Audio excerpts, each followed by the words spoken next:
আসসালামু আলাইকুম। ৯৯ দিনে আল্লাহ তাআলার ৯৯ নাম।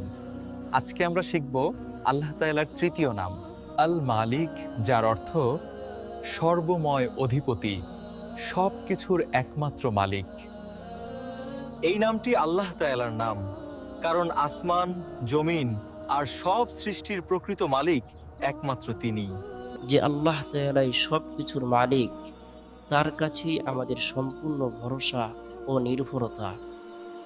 প্রতিদিন ১০০ বার ইয়া মালিকু পাঠ করলে ইনশাআল্লাহ অন্তরে ভরসা বাড়ে এবং সম্মানে বরকত আসে। আল মালিক নামটি বেশি বেশি স্মরণ করলে ইনশাআল্লাহ মানুষের অন্তর দুনিয়ার লোভ থেকে মুক্ত হয়, অহংকার দূর হয় এবং আল্লাহর সামনে নিজেকে ছোট মনে করার তৌফিক আসে। ইয়া মালিক, আমাদের অন্তরকে তোমার উপর ভরসা রাখার তৌফিক দাও। আমিন। ইনশাআল্লাহ পরবর্তী ভিডিওতে আমরা আল্লাহ তাআলার আরেকটি সুন্দর নাম শিখব। ভিডিওটি ভালো লাগলে লাইক দিন, প্রিয়জনদের সাথে শেয়ার করুন, আর এমন ভিডিও পেতে চ্যানেলটি সাবস্ক্রাইব করে সাথে থাকুন। আল্লাহ হাফেজ।